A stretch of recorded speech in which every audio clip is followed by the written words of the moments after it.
دوستو آج ہم جس دور حاضر میں رہ رہے ہیں اس میں سائنس اور ٹیکنالوجی سمیت تمام دنیاوی علوم کی قیادت یورپی اقوام کے پاس ہے اور دنیا کی دیگر اقوام مدد اور رہنمائی کے لیے ان کے پاس جاتے ہیں، لیکن حالات ہمیشہ سے ایسے نہیں تھے۔ تاریخ میں ایک ایسا وقت بھی تھا جب یورپ پر جہالت اور دقیانوسیت کے سیاہ گھٹا ٹوپ بادل چھائے ہوئے تھے، تو دنیا میں مسلمان سائنسدان اور دانشور علم کی دنیا میں ستاروں کی طرح جگمگا رہے تھے۔ اور دور حاضر کی اس سائنسی ترقی جو اپنی انتہاؤں کو چھو رہی ہے وہ انہی لوگوں کی مرہون منت ہے، کیونکہ ان علوم کی بنیاد رکھنے والے نامور مسلمان سائنسدان ہی تھے۔ اور آج کی اس ویڈیو میں بھی آپ کو ایک ایسے ہی مسلمان سائنسدان کے بارے میں بتائیں گے جس نے علم طب میں نام کمایا اور اس کی تحریر کردہ نادر کتابیں آج بھی یورپ کی درسگاہوں میں موجود ہیں۔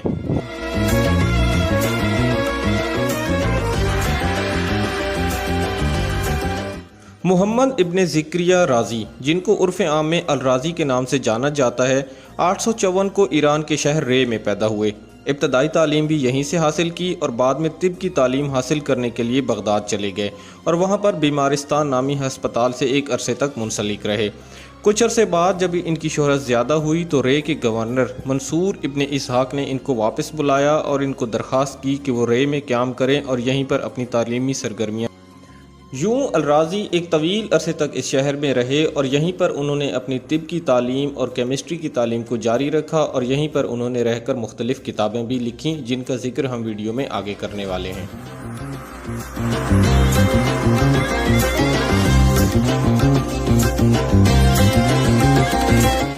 تاریخ کی کتابیں ہمیں بتاتی ہیں کہ جوانی میں الرازی ایک کھلنڈرا اور لاپرواہ قسم کا نوجوان تھا۔ اس کو موسیقی کا بہت زیادہ شوق تھا اور یہ اپنا زیادہ تر وقت بھی موسیقی سننے میں ہی صرف کرتا تھا۔ ابتدائی تعلیم میں اس نے ادب، منطق اور فلسفہ کی تعلیم بھی حاصل کر رکھی تھی۔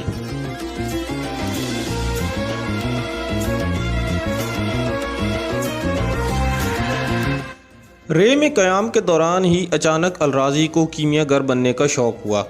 کیمیا گری میں وہ اس بات کے لیے بے چین تھا اور مسلسل تجربات کرتا تھا کہ کسی نہ کسی طرح کچھ دھاتوں کی آمیزش سے سونا بنا لیا جائے۔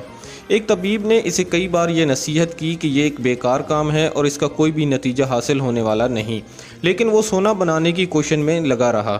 ایک دن کیمیا گری کے شوق میں آگ کو پھونکے مارتے مارتے ان کی آنکھیں جھلس گئیں۔ وہ علاج کے لیے جب طبیب کے پاس گئے تو اس طبیب نے اچھی خاصی رقم فیس کے طور پر طلب کر لی۔ اس وقت رازی کو یہ بات سمجھ آئی کہ اصل کیمیا گری تو یہ ہے، نہ کہ وہ جس میں وہ سر کھپاتے رہیں۔ اس کے بعد رازی نے کیمیا گری کو خداحافظ کہا اور علم طب کی تحصیل میں داخل ہو گئے۔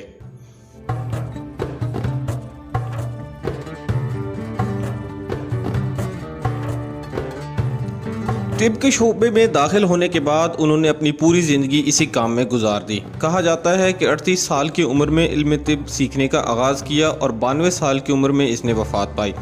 64 سال کے اس عرصے میں اس نے علم طب کی 100 سے زائد کتابیں مرتب کی۔ طب کی تاریخ میں ہر مرض کی علاج سب سے پہلے رازی نے کتاب لکھی۔ بچوں کے امراض پر سب سے پہلی کتاب الفال رازی نے لکھی۔ گردے کی پتھری کے بارے میں بھی، عورتوں کے امراض، آنکھوں کی پتلی، آنکھوں کے مختلف غباروں اور بیماریوں، جسم کے اعضاء پر سب سے پہلی کتابیں رازی نے لکھیں۔ اس کے علاوہ مختلف رسالوں میں طب کے متعلق بے شمار معلومات فراہم کیں۔ رازی ہی وہ پہلا شخص تھا جس نے آلات جراحی کو باقاعدہ شکل دی اور آپریشن میں اس کا استعمال بھی سکھا۔ اس کے علاوہ ہسپتال میں مریضوں کی فائل اور ریکارڈ بنانے کا طریقہ بھی الرازی نے ہی متعارف کروایا تھا۔ رازی کی تمام تصانیف میں سے حاوی اور منصوری سب سے زیادہ اہمیت کی حامل ہیں۔ ان دونوں کتابوں کو انسائکلوپیڈیا کی حیثیت حاصل ہے۔ کتاب منصوری جو رازی کے اپنے سالہ سال مطالعے اور ذاتی تجربات کی روشنی میں مرتب ہوئی اور اپنے استاد منصور ابن اسحاق کے نام کے مناسبت سے اس کتاب کا نام بھی منصوری رکھا۔ یہ کتاب سرجری کے مضامین پر۔ رازی کی دوسری کتاب کا نام حاوی ہے جو کہ یونانی، ہندی اور اس کے اپنے تجربات کا نچوڑ ہے۔ اس کتاب میں وہ تمام معلومات اور وہ چیزیں شامل ہیں جو صدیوں کی کوششوں کے بعد مختلف شکلوں اور کتابوں میں موجود تھیں۔ رازی نے ان کو ایک ہی کتابی شکل میں جمع کر دیا۔ 25 جلدوں پر مشتمل یہ کتاب پورے یورپ میں ایک عرصے تک مقبول رہی اور آج بھی یورپ میں رازی کی ان کتابوں کو سامنے رکھ کر یونیورسٹیوں کا نصاب مرتب کیا جاتا ہے۔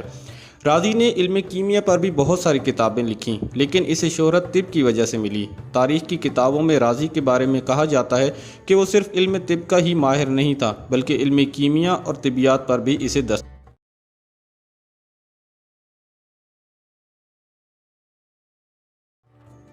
علم و تحقیق کی دنیا میں کئی برسوں تک محنت کرنے کے بعد الراضی آنکھوں کی بیماری موتیا کا شکار ہو گئے۔ انہوں نے اپنے آخری ایام اپنے آبائی شہر رے میں ہی گزارے اور 925 عیسوی میں اسی شہر میں وفات پائی۔